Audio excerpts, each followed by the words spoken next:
હાલો દોસ્તો, જય શ્રી કૃષ્ણ. આજે અમે આટલી નવરાઈ નહોતી, પણ જ્યારે અમે કહીએ છીએ ને કે જ્યારે કોઈક અમને મળવા આવે ને ત્યારે અમને નવરાઈ મળે છે. તો જે અમે થોડાક દિવસ પહેલાં એક કલમી રીંગણીનો વિડીયો બનાવીને અપલોડ કર્યો હતો, અને એ અમારા દેરાણી જે હતા એ અત્યારે અમારી વાડી આવ્યા છે અમને મળવા.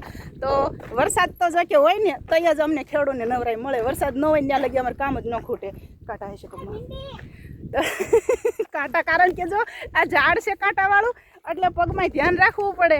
નકરા વીડિયા સામે જોઈએ તો પગમાં કાંટો વાગી જાય. કાંટો આ એક ઝાડ પહેલાં હતું, અને ઓલી સેતુરી જે આપણે તમને વીડિયામાં તમે જોઈએ છે એ આપણે હમણાં જ વાવી છે ચાવડા સાહેબ. તો જો આવું બધું લોકેશન છે. મસ્તીના ડુંગર પણ હવે લીલાછમ થઈ ગયા છે આપણે. અને આ ભાઈ છે આરવભાઈ છે, લાલુભાઈનો દીકરો છે. આરવભાઈ ભોઠા પીડા એટલું બોલીને. અમારી ચેનલને સબસ્ક્રાઇબ કરજો અને કોમેન્ટ કરજો. તો તમારી ચેનલનું નામ તો કયો? આરવ ચાવડા. હા. અને કઈ શેમાં મેં કહો છો, યુટ્યુબમાં કે ફેસબુકમાં? ફેસબુકમાં. વાહ, આ એમ નકર આપણો આ વિડીયો જશે યુટ્યુબમાં. તો મારી દેરાણી છે હમણાં એણે પણ મસ્તીના ફેસબુકમાં વિડીયો અપલોડ કરવાનું ચાલુ કર્યું છે. કીધું આપણે બેલેન્સ તો કરવાનું જ હોય છે.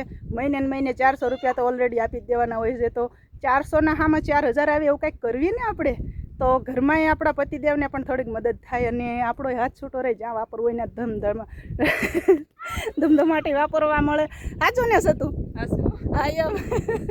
ઓલું તો શું થાય કે લાવો ને 200 રૂપિયા, તો કે છે આજ મારી પાસે નથી, અને ઓલું તો આપણી પાસે હોય તો 200 હું 2000 લઈને આ ઉપડ્યા જ્યાં જવું હોય ને. તો તમે લોકો પણ બનાવજો વિડીયા વ્લોગ, તમને જે ફાવે એ બનાવાય. એવું નથી કે આપણને કૈલાસબેન વિડીયા બનાવે છે એવા જ બનાવવા, પણ તમને જેવું ફાવે એવું તમે વિડીયો અપલોડ કરી શકો છો. અને અમારી પાસે તો જો આવું બધું ખેતીવાડી છે, આવા ડુંગર છે, આવું બધું છે, તો આવા વિડીયા બનાવી છે. અને જેની પાસે જે હોય ને એનેથી ખુશ રહેવાય અને એમાં વિડીયો બનાવાય. જય શ્રી કૃષ્ણ, ખુશ રહેજો.